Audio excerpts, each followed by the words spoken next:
Hola, buenas noches a todos. El día de hoy vamos a hablar de la unidad 2, que son las decisiones financieras a largo plazo. Mi nombre es Vázquez Lamas Gabriel, del grupo 3CM64 del Instituto Politécnico Nacional, ESCA Unidad Tepepan. 2.1. Estructura financiera. El objetivo principal de toda empresa es obtener beneficios, pero para ello debe disponer de recursos que le permitan sufragar los gastos asociados a su actividad. Costo de personal, materias primas, etc. Es aquí cuando entra en juego la estructura financiera de ella. Dependerá en una gran medida que la organización pueda o no conseguir sus objetivos. La estructura financiera y su estructura económica. Cuando se habla de estructura económica, se refiere únicamente a los activos que la empresa adquirida a través de sus fuentes de financiamiento es el conjunto de activos, esos bienes que la empresa ha conseguido adquirir precisamente gracias a las fuentes de financiamiento. Por ejemplo, una maquinaria de última generación.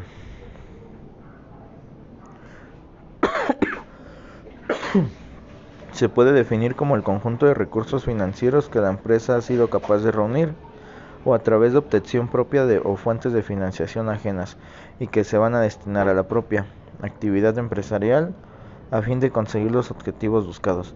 Por ejemplo, una empresa con una estructura financiera sólida tendrá recursos suficientes para poder pagar buenos salarios y atraer al talento. Esos mismos recursos también pueden ser útiles para adquirir maquinaria de última generación que agilice la producción.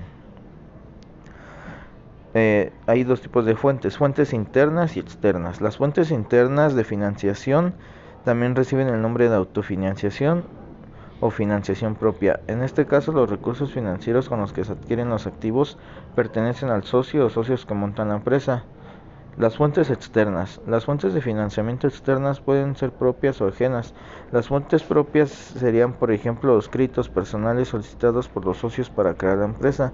Las fuentes ajenas serían los créditos y los préstamos solicitados por la propia empresa, no por personas físicas, el leasing, el factoring, etc. Según 2.2, apalancamientos. Según la RAE, el término de apalancamiento es la acción de levantar o mover algo con ayuda de una palanca. Este concepto dice que gracias a un instrumento externo se puede multiplicar a la fuerza individual. En el mundo financiero ocurre lo mismo, ya que también se pueden utilizar determinadas palancas para repercutir en los resultados de la empresa. El apalancamiento operativo se refiere a la relación entre los ingresos por ventas de la empresa y sus utilidades antes de intereses o impuestos. O utilidades operativas, cuando el costo de la operación, como los costos de bienes vendidos y gastos operativos, son fijos en buena medida. Pequeños cambios en los ingresos traerán consigo cambios mucho mayores en los URI. Vamos a ver la clasificación del apalancamiento financiero. El apalancamiento financiero positivo es positivo cuando la obtención de fondos proviene de préstamos es productiva. Esto quiere decir que la tasa de rendimiento que se alcanza sobre los activos de la empresa es mayor a la tasa de interés que se paga por los fondos obtenidos por préstamos. La clasificación del apalancamiento financiero. Apalancamiento financiero negativo. Es cuando los fondos provenientes de préstamos es improductiva, es decir, cuando la tasa de rendimiento alcanzada sobre los activos de la empresa es menor a la tasa de interés de fondos obtenidos en calidad de préstamo. El apalancamiento financiero neutro. Esta situación se presenta cuando la obtención de fondos provenientes de préstamos llega al punto de indiferencia, es decir, cuando la tasa de rendimiento que se alcanza sobre los activos de la empresa es igual a la tasa de interés pagada por los fondos provenientes de préstamos. Ventajas del apalancamiento financiero.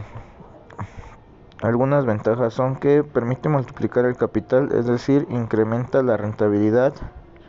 Inversión, aumenta el monto que se invierte. Mejora la tasa de interés a retorno. Permite acceder a mayores recursos, reduciendo la dependencia del capital propio. Ayuda a crear valor para los accionistas. Aumenta la liquidez disponible para las empresas. Algunas de las desventajas serían Aumenta el riesgo financiero al depender de deudas para financiar operaciones. Dificulta la capacidad de la empresa para cumplir con sus obligaciones. Amplifica las pérdidas en tiempo de dificultades económicas o recesión. Dinero, conflictos de interés entre los accionistas y los prestamistas de la empresa. 2.3. Costo de capital promedio. El costo de capital o costo promedio ponderado del capital, como sus siglas CPPC o en inglés Weighted Forward Cost of Capital, WACC, es una tasa que se calcula ponderando cada uno de los costos de las fuentes de recursos de una empresa por las proporciones de capital y deuda de esta. Todas las fuentes son incluidas como acciones ordinarias, acciones prestamistas, obligaciones y cualquier otra deuda a largo plazo es incluida en su cálculo. Y esto sería todo. Muchas gracias por su atención.